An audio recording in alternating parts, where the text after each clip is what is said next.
यार मेरे को आप लोगों ने बताया नहीं ट्रांसफॉर्मर्स के इतने बड़े फैन हो। राइज ऑफ द बीस्ट वाले वीडियो पे अच्छा पहले बोलना चाहिए था ना। अब आएंगे तो इसी बात पे ऑप्टिमस प्राइम और बाकी ट्रांसफॉर्मर्स के ओरिजिन पे बात कर लेते हैं। तो जब जब ट्रांसफॉर्मर्स का नाम जबान पे आता है तो दिमाग में बस एक ही महापुरुष की इमेज आती है और वो है ये ऑप्टिमस फ्रीकिंग प्राइम। तो देखो ट्रांसफॉर्मर्स बेसिकली हैस्ब्रो नाम की एक टॉय कंपनी है जिन्होंने क्रिएट करे थे और उसके बाद से लेकर अभी तक इसके इतने सारे इटरेशंस आ चुके हैं। मतलब अगर आपको कोई ये खिलौना दे दे और बोले कि इसके ऊपर कहानी लिखो, मतलब इन महापुरुष पे तो अच्छी खासी लिखी जा चुकी है, लेकिन अगर आपको कोई एक गाड़ी देकर बोले कि ये रोबोट बन सकती है, अब इस पे कहानी लिखो, तो इसके ऊपर इतनी अंड बंड कहानियां बन चुकी कि मैं क्या बताऊं आपको। तो देखो ट्रांसफॉर्मर्स के जितने भी कार्टून्स है ना उनको जनरेशंस में डिवाइड किया हुआ है। जनरेशन 1 जिसको प्यार से जीवन कहा जाता है, नहीं हमारे रावण वाला जीवन नहीं, ये जनरेशन 1 है, जीवन फॉर जनरेशन 1।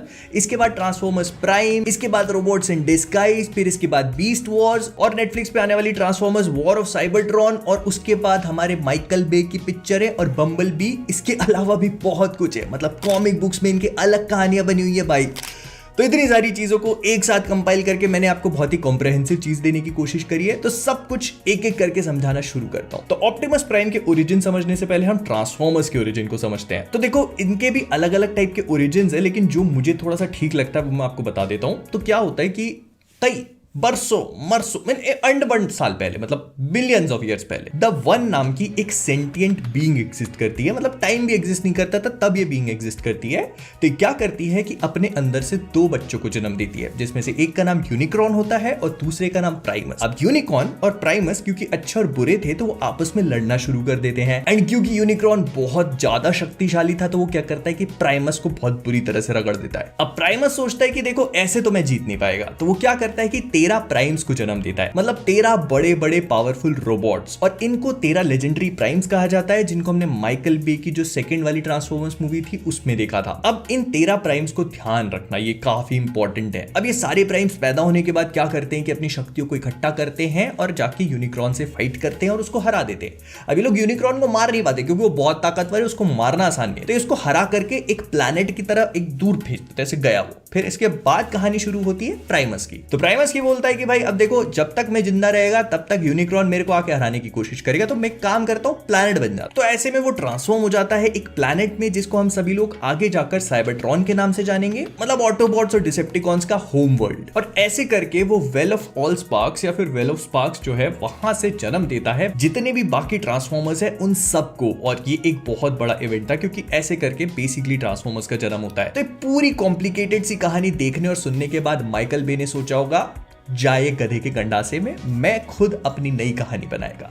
तो इसीलिए माइकल बे की जो ट्रांसफॉर्मर्स मूवीज है वो ट्रांसफॉर्मर्स के ओरिजिन पर एक नया टेक लेती है और इस पूरी कहानी को फॉलो नहीं करती। थोड़े बहुत एलिमेंट सेम है लेकिन उसके अलावा कुछ भी नहीं। तो बेसिकली माइकल बे की ट्रांसफॉर्मर्स एज ऑफ एक्सटिंक्शन, मतलब जो चौथी ट्रांसफॉर्मर्स मूवी थी, उसमें हमें इनका थोड़ा बहुत ओरिजिन बताया गया। हमें बताया गया कि एक्चुअली में ये सारी कहानी है साइबर फॉर्मिंग की, मतलब एक ऐसा प्रोसेस जहां पर किसी भी प्लैनेट के ऊपर सीड नाम का एक बम गिराया जाता है और उसके गिरते ही वहां पर जितना भी एरिया है वो लोहे में ट्रांसफॉर्म हो जाता है। और ये कोई भी साधारण मेटल नहीं होता, इसको ट्रांसफॉर्मियम कहते हैं। मतलब ये वही मेटल है जिससे ट्रांसफॉर्मर्स बने हैं। तो क्या होता है कि क्रिएटर्स नाम की कुछ मिस्टीरियस बीइंग्स, जिनका हमें कुछ भी दिखाई नहीं, बस एक हाथ दिखाया जाता है, वो अर्थ पे आते हैं कई मिलियंस ऑफ ईयर्स पहले जब डायनासोर्स एग्जिस्ट करते थे, और यहां पर आकर वो सीड्स, मतलब जो बॉम्ब होते हैं, उनको गिराते हैं और इस प्लैनेट को साइबर फॉर्म कर देते हैं। मतलब उन्हीं बॉम्ब्स की वजह से जितने भी डायनासोर्स होते हैं वो सब एक्सटिंक्ट हो जाते हैं और फिर क्रिएशन होता है ट्रांसफॉर्मियम का। तो जितना भी ट्रांसफॉर्मियम यहां पर बनता है वो इसको हार्वेस्ट करते हैं, मतलब उठा करके ले जाते हैं और क्रिएट करते हैं साइबरट्रॉन को। मतलब साइबरट्रॉन और कुछ नहीं, हमारे खून पसीने और मिट्टी से बना हुआ है, समझे। ऑल्दो इस चीज को थोड़ा सा ऑल्टर किया गया ट्रांसफॉर्मर्स की 5th मूवी में, जब हमको ये पता लगा कि एक्चुअली में क्रिएटर्स और कोई नहीं बल्कि क्विंटेसा है। लेकिन मैं आपको बता देता हूं कि जो कार्टून्स होते हैं उसमें क्विंटेसा को कभी भी भरोसा नहीं किया जा सकता। हालांकि जीवन की जो कार्टून सीरीज है उसमें ट्रांसफॉर्मर्स को क्रिएट करने के पीछे क्विंटेसा ही होती है, लेकिन उसकी बातें बहुत ज्यादा रिलायबल नहीं होती क्योंकि वो मैनिपुलेट करने में एक्सपर्ट होती है। और अगर आप इस वाले शॉट को ध्यान से देखोगे 4th पार्ट के, तो वहां पर भी क्रिएटर्स का हाथ जो है वो लोहे का नहीं लग रहा है, वो ऐसे नॉर्मल सा लग रहा है। फिलहाल मूव ऑन करते हैं ऑप्टिमस प्राइम के ओरिजिन पे। तो जैसा मैंने आपको बताया कि इन लोग के भी ओरिजिन चेंज होते रहते हैं, तो ऐसे करके ऑप्टिमस प्राइम के भी मल्टीपल ओरिजिन है। तो सबसे पहले बात करते हैं G1 वाले ओरिजिन की, मतलब जो जनरेशन 1 कार्टून में हमको ओरिजिन दिखाया गया उसके बारे में। तो यहाँ पर क्या होता है कि जो साइबरट्रॉन का एक वॉर है, मतलब साइबरट्रॉन पे जो ऑटोबॉट्स और डिसेप्टिकॉन्स का वॉर है वो हर रियलिटी में होता ही है, मतलब तभी तो ये दुश्मन बनेंगे ना। तो क्या होता है कि इस रियलिटी में जब ये वॉर शुरू होता है तो उसके भी कई मिलियंस ऑफ ईयर्स पहले हम देखते हैं ओरायन पैक्स नाम का एक कैरेक्टर। तो ओरायन पैक्स जो होता है वो बहुत ही सिंपल सट्ट आदमी होता है, उसको किसी से कोई मतलब नहीं, वो अपनी जिंदगी में खुश है, वो डॉक्स पे काम करता है, उसकी माशूका है एक एरियल नाम की, और वो बहुत खुश है अपनी जिंदगी में बहुत। तो एक दिन ये अपने डॉग पे काम कर रहा होता है, तभी इसको उड़ते हुए रोबोट्स दिखते हैं जो एक्चुअली में उस टाइमलाइन के हिसाब से बहुत ही ज्यादा इंपॉसिबल था। ये बड़ा फैसिनेट हो जाता है, इसको लगता है ये कैसे हो। तो जब ये उड़ते हुए रोबोट से मिलता है तो इसको पता लगता है कि उनमें से एक मेगाट्रॉन भाई साहब है जो अति शक्तिशाली है, और क्योंकि मेगाट्रॉन एक नंबर का हरामी लस्सन है तो वो आता है, इनके डॉग्स को चेक करता है, पूछता है यहाँ पे एनर्जी ऑन है क्या। एनर्जी ऑन बेसिकली इन लोग का खाना टाइप का होता है, मतलब एनर्जी मिलती है उससे इनको। तो ओरायन क्योंकि एक बहुत ही सीधा साधा सिंपल सट्टा आदमी था तो कहता है कि हाँ खूब खाना है देखो।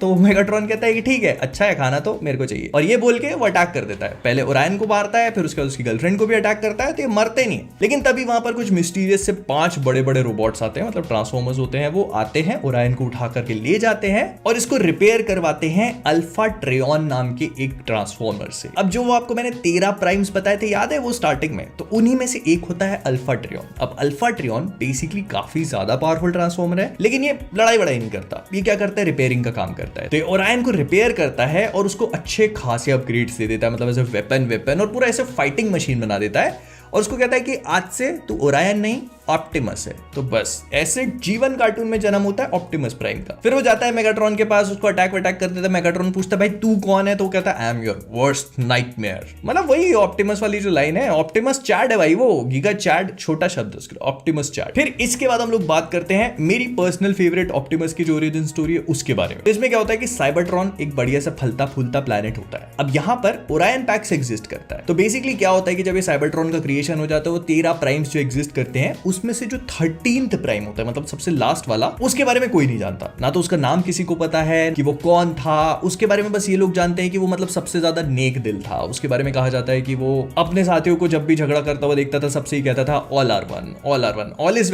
वेल नहीं, ऑल इज वेल नहीं, ऑल आर वन, सब एक हैं, सब खुशी से रहो। मोटिवेशनल, मतलब इस यूनिवर्स का संदीप महेश्वरी था वो, जो अपना नाम किसी को नहीं बताना चाहता था, तो इसीलिए उसके बारे में कोई नहीं जानता। अब क्या हुआ कि साइबरट्रॉन क्रिएट हो गया, साइबरट्रॉन के क्रिएट होने के बाद ट्रांसफॉर्मर्स क्रिएट हो गए, और इसी शांति के बीच में ओरायन पैक्स जो है वो एक लाइब्रेरी में काम करता है। वो एक क्लर्क होता है जो साइबरट्रॉन की हिस्ट्री जानने की कोशिश करता है, और उसको पता लगता है कि भाई पहले चीजें कैसे काम किया करती थी और अब इतना करप्शन हो चुका है, कास्ट डिफरेंशिएशन हो चुका है, उसको ये सब चीजें पसंद नहीं आती। तो क्या करता है कि उसी टाइम पर जो ग्लैडिटोरियल अरीनाज होते हैं उसमें एक बहुत ही फियर्स वॉरियर होता है जिसका नाम होता है मेगाट्रॉनस। अब मेगाट्रॉनस जो है वो भी इसी करप्शन के खिलाफ खड़ा होता है, उसको भी कास्ट सिस्टम नहीं पसंद। तो ओरायन पैक्स और मेगाट्रॉनस हाथ जोड़ लेते हैं, कहते हैं कि भाई अपन दोस्त बन जाते हैं और ये जो पूरे बड़े लोग और सत्ता पॉलिटिक्स चल रही है इसको खत्म करते हैं ना, सब इक्वल बनते हैं। तो कहता है कि ठीक है। अब ये लोग क्या है हायर सोसाइटी के पास जाते हैं, जो बड़े लोग होते हैं, तो बड़े लोग इनसे बात करते हैं, और हाई सोसाइटी को कहता है कि मैं तो तुम्हारा चुकंदर काट रहा था, मैं क्योंकि बहुत बड़ा हरामी है तो मैं तुम सबको मारेगा। और ये सुनकर वो लोग बिल्कुल भी खुश नहीं होते, तो उसको कहते हैं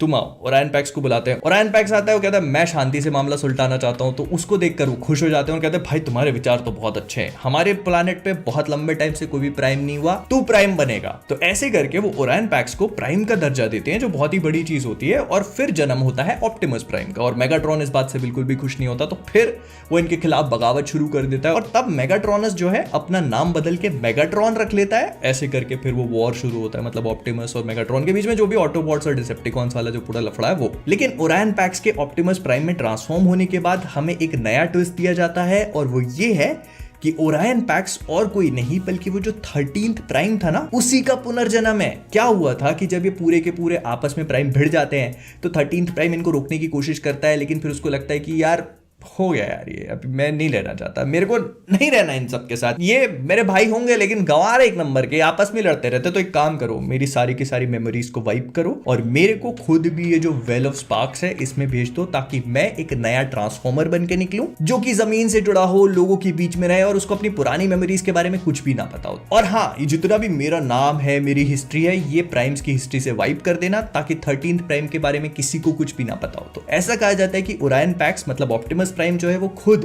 ओरिजिनल 13 प्राइम्स जिनको प्राइमस ने क्रिएट किया था उन्हीं में से एक है।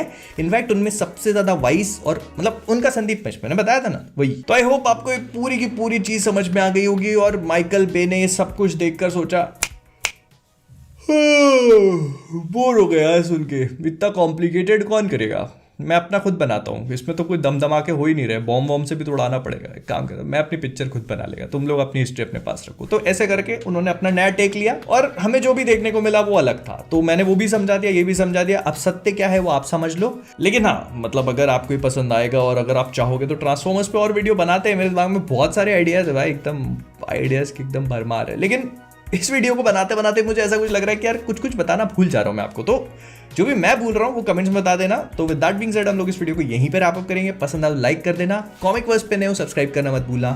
तो जाने से पहले कॉमिक वर्स से मैं हूं मोहित और आप सभी लोग एज ऑलवेज कीपिंग ऑसम।